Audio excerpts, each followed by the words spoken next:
for this talk.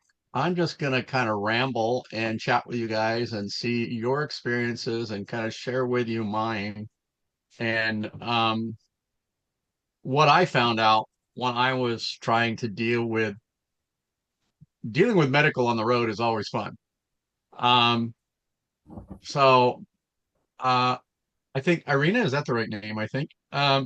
If she does if she does medical insurance, she's probably really aware that sometimes it's difficult to get an insurance policy that will cover you even in the States in different places, um, whether it's a HMO or a PPO and who knows all that stuff. And only insurance people can figure out what the freaking heck the policy is because it's so confusing for us morons. I mean, oh, wait a minute. I mean, but it gets confusing, and I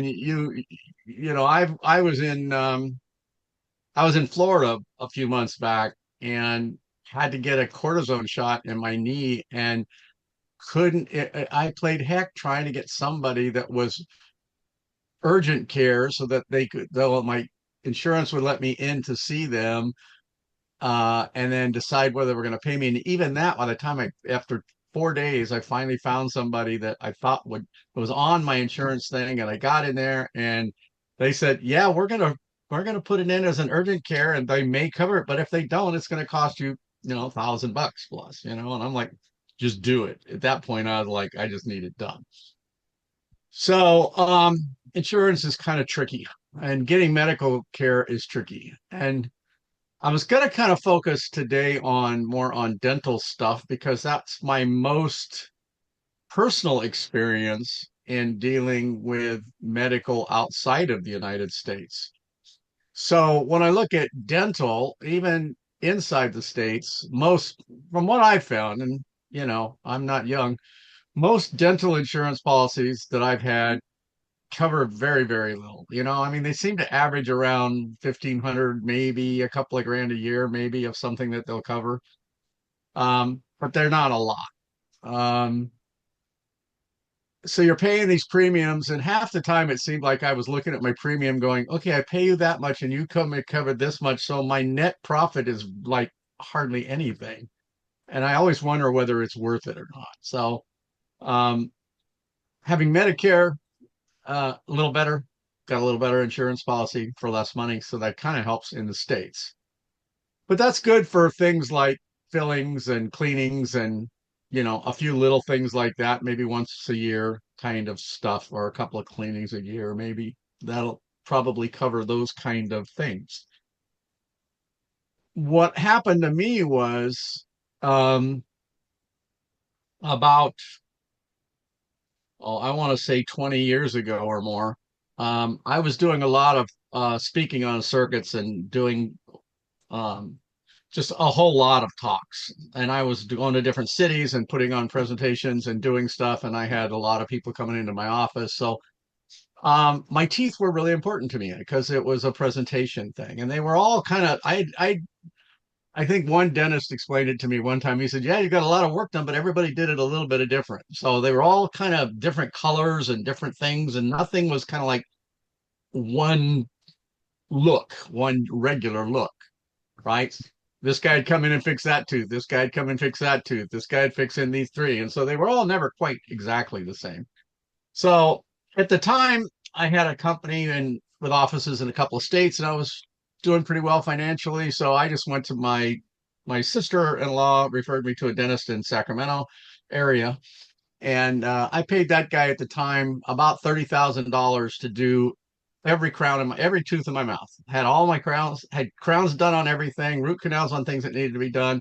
Did a complete one shot thing of everything. Took me 6 months and it cost me about 30 grand or plus, but they just did crowns and made it look even. And that was great for about 15 years. And then all of a sudden, within like about 2 weeks, I had a couple of teeth here that snapped off and some teeth down here that snapped off that took out part of a fixed bridge.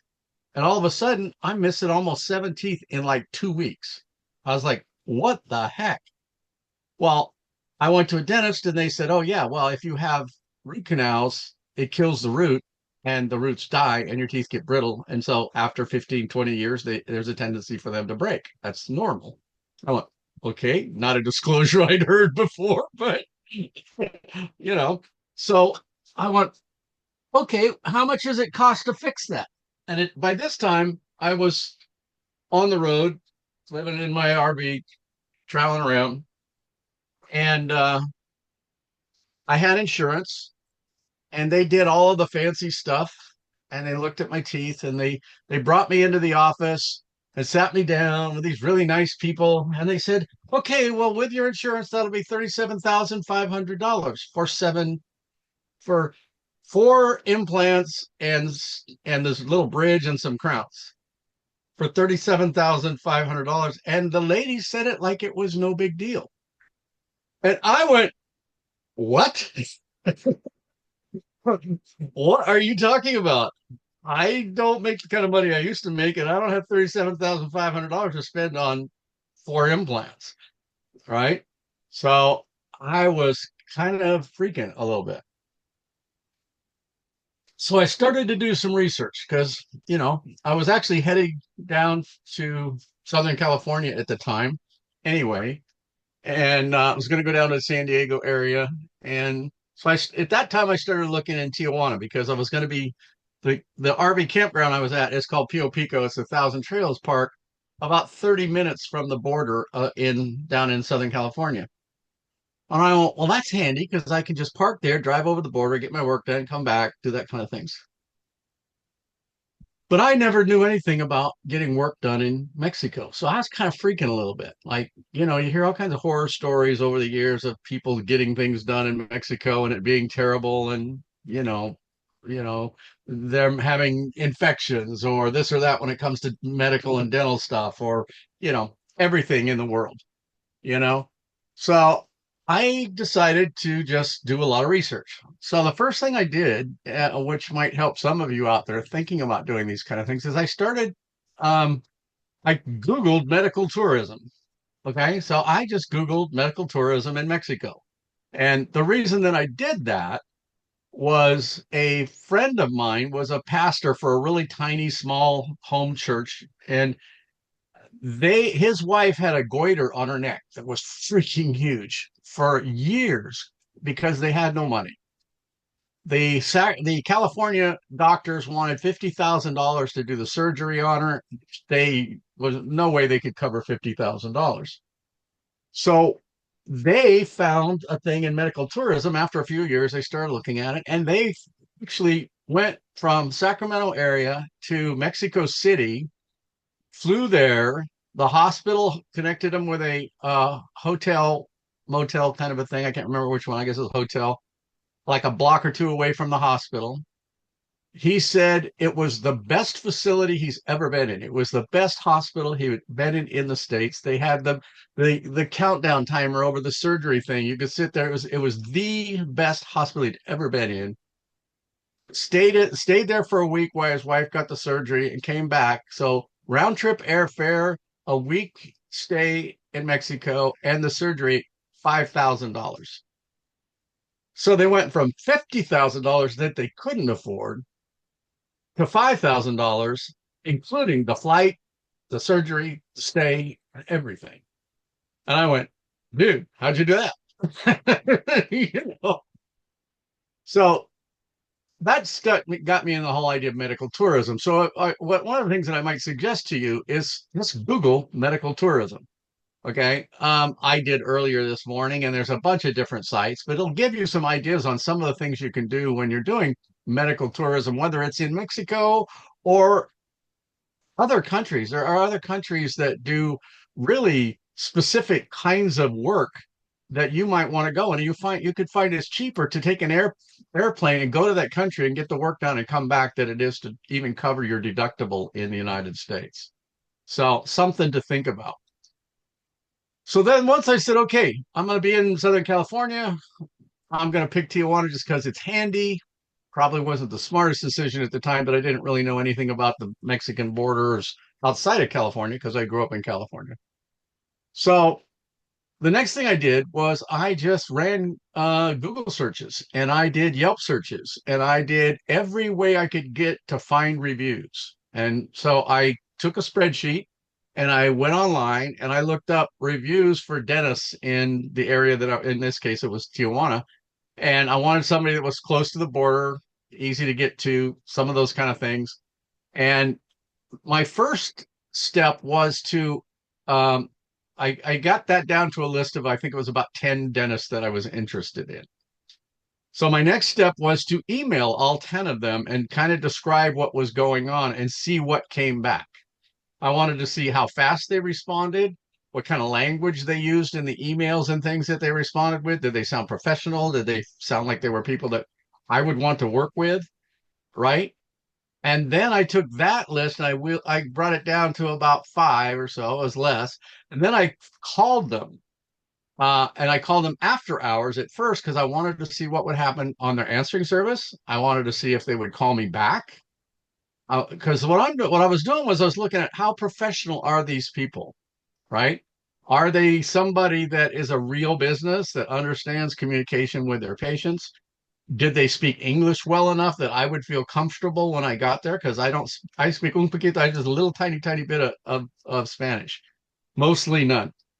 I can order a burrito, but you know, so I did that kind of stuff where I said, okay, how are they going to first? Do they have a lot of good reviews? And read the reviews, read the top ones, the bottom ones, read several of them, find out if it sounds like they're fake reviews or not, you know, see what kind of things people are saying. Then email them, see what kind of responses I got, then call them to see what kind of responses I got. And I got it down to three different dentists. And if you've ever been in Mexico, in over the border anyway, you know that the first guy you go to is going to talk to you for days to try to keep you to stay there and go to the next guy. It's like you can't walk 100 yards over the border without somebody telling you, here's a great deal on glasses, medical, this or that, or some other thing, right? And we always have the best. So it's really hard, but I tried to stick to my guns because I scheduled three different appointments and I refused to make a commitment to anybody until I talked to all three doctors. And I wanted to see their facilities, I wanted to see what they were doing, and I wanted to kind of get a feel for whether I was comfortable sitting in a chair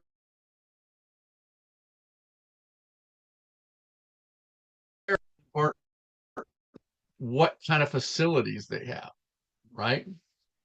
So I ended up at a dentist down there that was kind of middle of the road dentist. They weren't the most modern people in Tijuana. They weren't. I didn't know a lot. That was my first experience with doing anything in Mexico. And these guys were kind of middle of the road. They were kind of like your local neighborhood dentist without the really and giant medical facility kind of equipment. They didn't have the 3D scanners, any of that kind of jazz. But they did a good job. So they took that 37,500. They did actually five implants instead of four. So they added an extra one. They did titanium implants. They did zirconia crowns so that they're harder and better than the porcelain over metal that they wanted to do in the United States. They did all of the works. They did more work, better materials, and to this day, that was 5 or 6 years ago. I had no problem with the work, and the whole thing cost me 7 grand. So I went from 37,500 to 7,000. I went, okay, that works, you know. And it was a fairly good experience, but it was my first experience there, and a little bit of nervousness sitting in the chair when you don't really understand what the people are saying because the doctors and nurses are all chatting with themselves in Spanish and you don't really know what they're saying. So you kind of learn to tune it out and trust that they know what they're doing. Right. So that was a fairly good experience. Now, getting across the border in Tijuana sucks. It is a pain in the butt. If you've ever been in Tijuana, it is about, must be 8 or 10 lanes to get out of Mexico into the United States. Um, if you are ever in that situation, one of the tips I can give you is make sure you get the medical tourism pass or medical pass. It's not tourism, it's a medical pass. because I drove my truck into Mexico, and one of my requirements was the doctor had a place for me to park where I could see my truck where it was safe, right? These guys actually had a parking lot. It was like a little strip center, kind of small mini strip center, but they had a parking lot with a guard sitting out there watching the cars to make sure nobody parked that wasn't supposed to be there. So I felt really good leaving my truck sitting there while I was getting my work done. And I didn't want to try to walk across the border because in Tijuana it's kind of hard to get. Is it's not it's a little harder to get across the border than it is like in Los Algodones. So I I did that when you're leaving in Tijuana, if you have the medical tourism pass for the road, you go a separate loop and it cuts off a huge pile of the traffic jam. But even with that, I would typically be in traffic, stop and go traffic for maybe an hour and a half trying to get through the border. It sucked. It was terrible. But $7,000 versus 37,500, I was willing to put up with it. So my suggestion to you is if you ever are driving over the border, ask if it's a place like Tijuana, if they have a medical pass for the exit row. They actually have a guard there. You have to hand them the pass. They look at it, and then they cut you off into a certain area. Now, fast forward. So that worked out fine. I was really happy with the work. And then fast forward to about, oh, a little less than a year ago. I had a similar thing happen again. These front two teeth, both of them snapped off at about the same time. Same problem, old implants, exactly the same thing.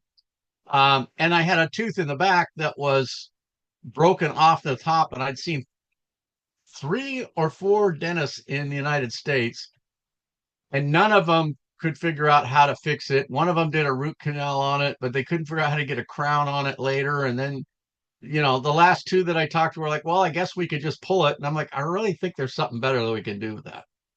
So I was going into Yuma. I was in Yuma and I went through Los Algodones. And so those of you down in the Arizona area know Los Algodones, I'm sure. But it's right on the border of California and Arizona, actually in California, but it's on the border. And the Los Algodones border crossing is piece of cake compared to Tijuana. Los Algodones has like 2 lanes in traffic if you wanted to drive over, but they've got a gigantic parking lot on the United States side that's run by I think it's a Native American um, reservation there, and they run the border crossing. So you pay like $10 to park. You literally walk across like a 5-minute walk, and you're in the middle of town in Los Algodones, and everybody will hit you up trying to sell you medical, dental, pharmaceuticals, all of that stuff. But you're right in town, and coming back out is an easy walk. Tip: getting out of Los Algodones, try to leave before noon, 1 o'clock if you're there during the season, during the winter. When the snowbirds are there and the Canadians and the Americans are all down there, they flood the area. It is packed with people doing the same thing you are, and all of them start to leave around 1 or 2 o'clock. And I made a mistake one time of hanging around in town till about 2:30 or 3, and I tried to get out of Los Algodones, walking out. I was standing in line for almost 2 hours because the line went blocks and blocks and blocks down the street. I didn't know the tip. Get out before 1. Last time I left by 12, 1 o'clock, and I was out. It was a 20-minute, 10-minute wait to get across the border. It was really easy. So um, in Los Algodones, same kind of thing that I did, but by then I'd had a little bit of experience and I knew a little bit more of what I wanted.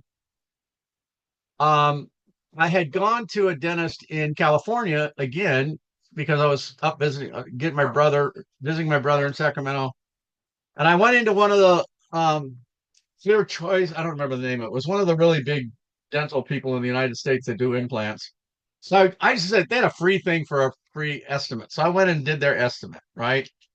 And they had the 3D imaging machines and all of the cool stuff and showed me what was going on and blah, blah, blah, blah, blah, blah, blah, blah, blah. And they were about to do these 2 teeth were, I think, $12,000, something like that. And I went, no, I'm going to Mexico. So so I went to Los Algodones, and now I knew what I wanted. What I wanted was a dentist that had the upper end stuff, not the middle of the road stuff. I wanted the guy with the 3D imaging stuff because I didn't want the guy to have to kind of look at it with an old fashioned x-ray and kind of go, yeah, I think the root goes that way. Right. So uh, I picked a company called Sani Dental, Sani, in Los Algodones. And Sani is not the cheapest in Mexico.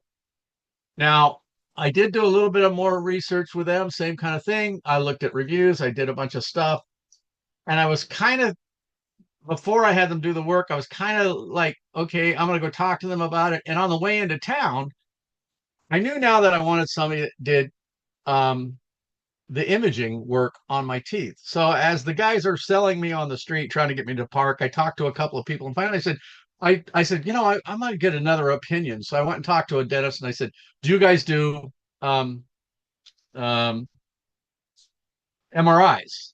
MRI, I think that's the right word for it. Yeah, for the 3D imaging.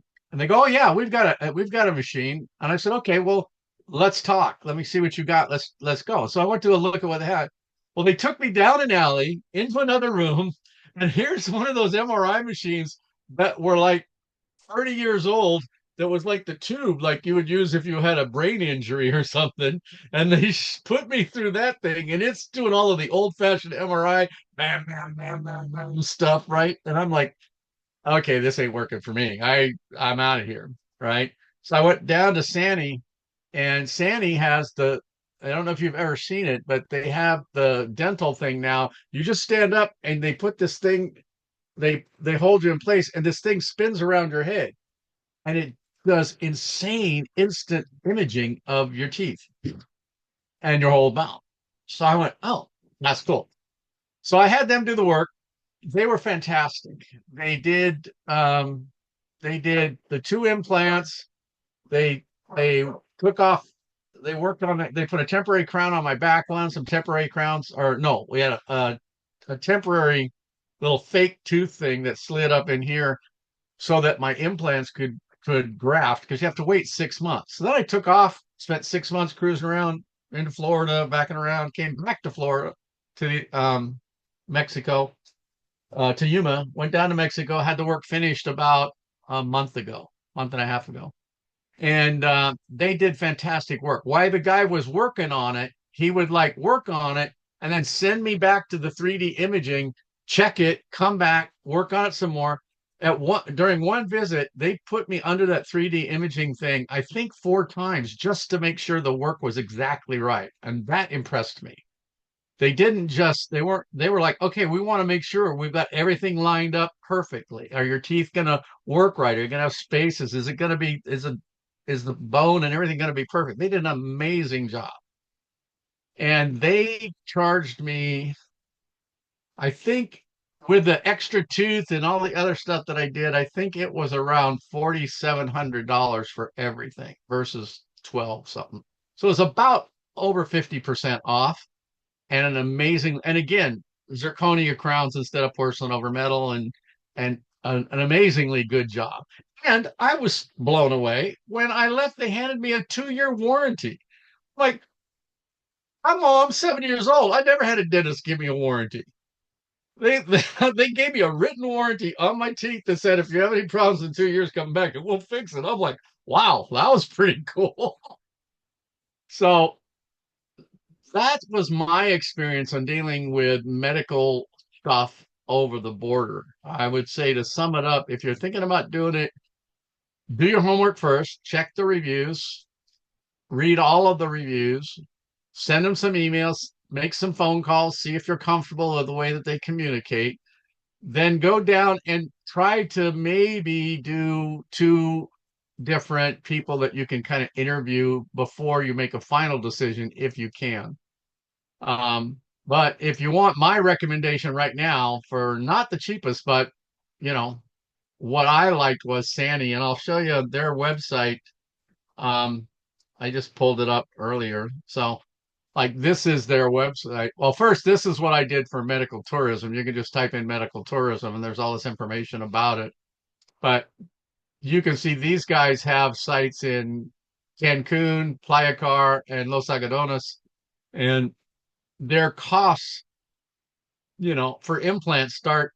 This is to do the implant. It doesn't count the crown, but their costs are amazingly better than what you would ever see in the States. So, that's kind of what I would suggest you do. Uh, Anybody got any questions? No? Patrick, can you pull that slide up again? I wanted to see the domain address for them. Oh, yeah, it's this is their whole domain, but I mean if you go to Sani Dental Los Algodones, that's how I found it. That domain address is really long, but SANI Dental Los Algodones. Okay. And you'll Thank see you. they've got 1.4 thousand reviews at 4.6 as a total review. And So that they're just outside you said Arizona? Or it's actually California. It's at the border of California, Arizona. It's about 20 minutes from Yuma, Arizona. So typically, I mean, depending on where you're at, these guys will actually you can they'll put you up in a hotel in Los Algodones if you want, or you can fly into Yuma and stay there, and they'll take a cab over or whatever, or take your RV. But there's all different kinds of ways that they can help you get there. But it's 25 minutes from Yuma, Arizona to uh, Los Algodones.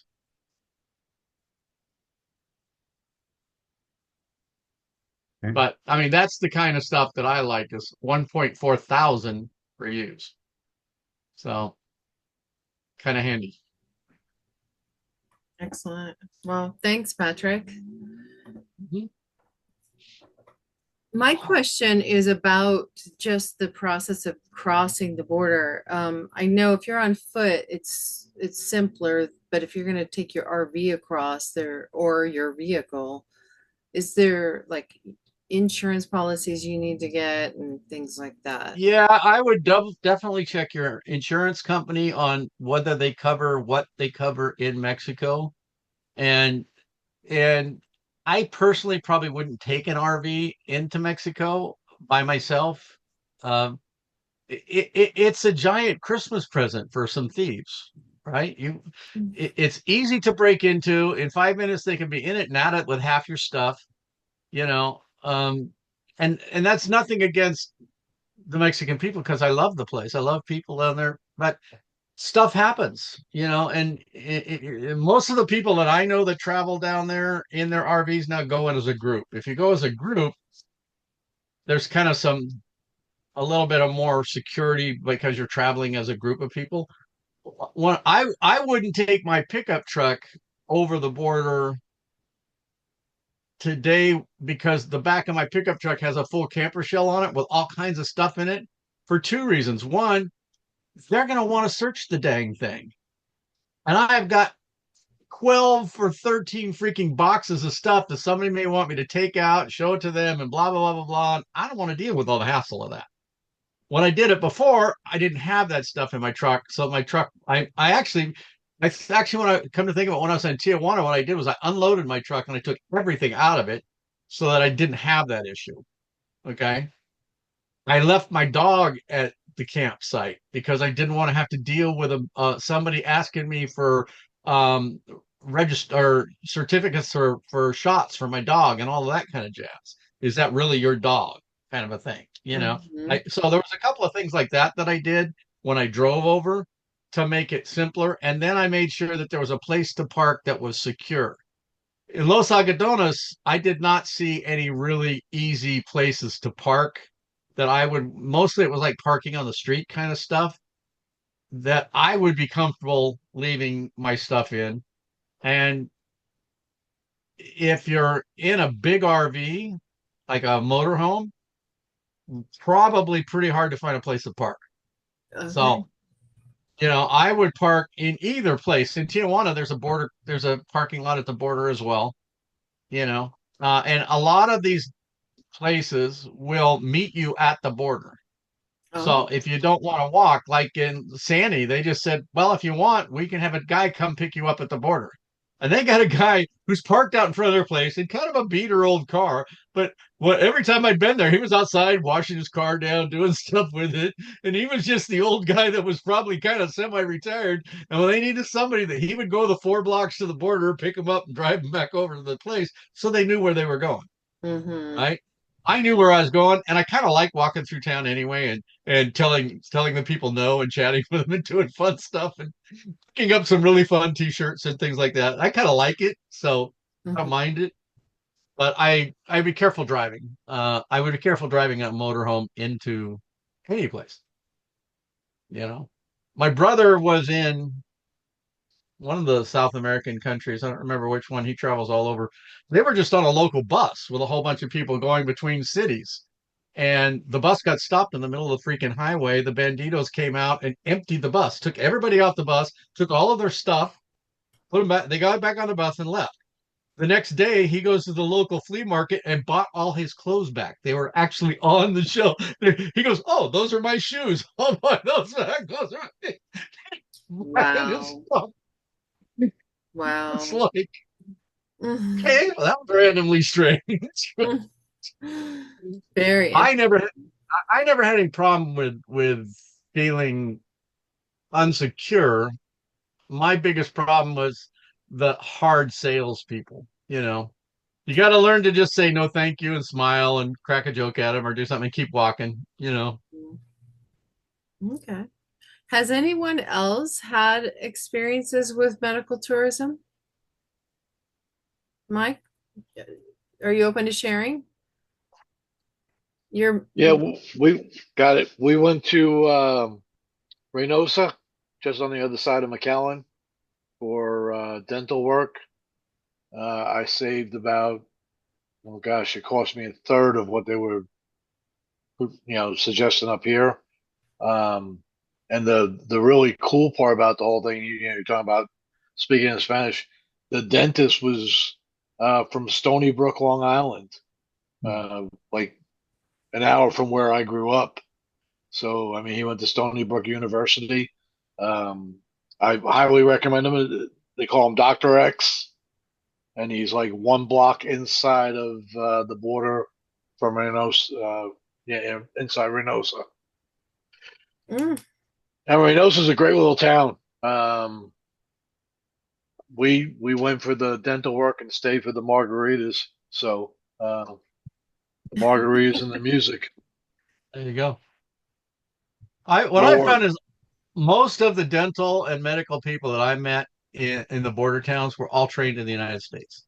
Yeah. I mean, all of them I ever talked to had been trained in the States and had licenses in the States.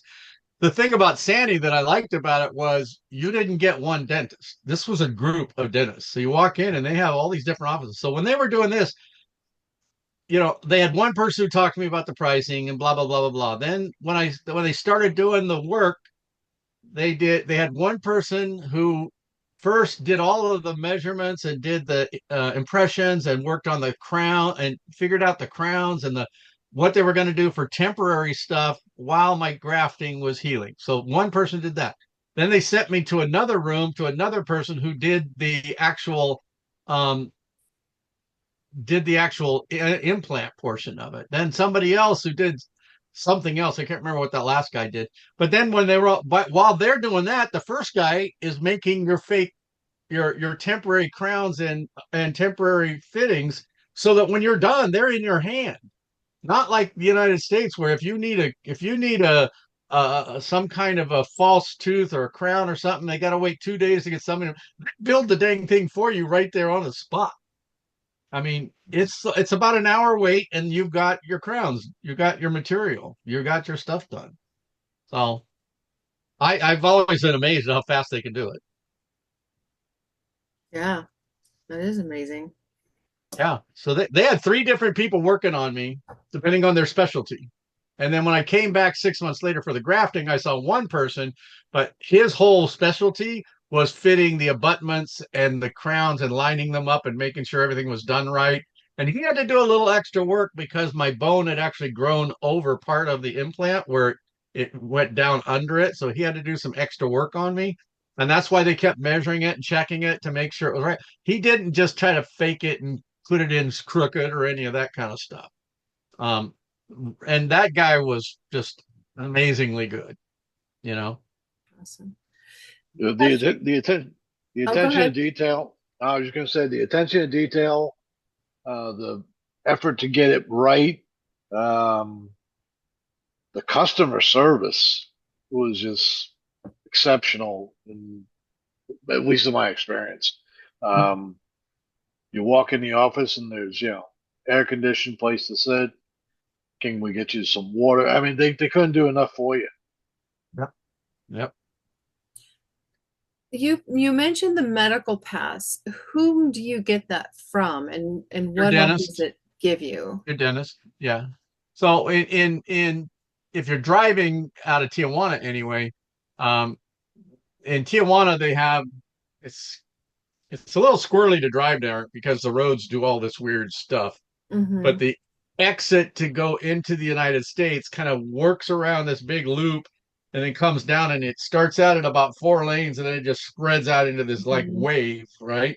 Mm-hmm. So when you get to the border, there's I think 8 or 10 rows of people that are nonstop that are just parked, with people trying to sell you stuff as you're waiting.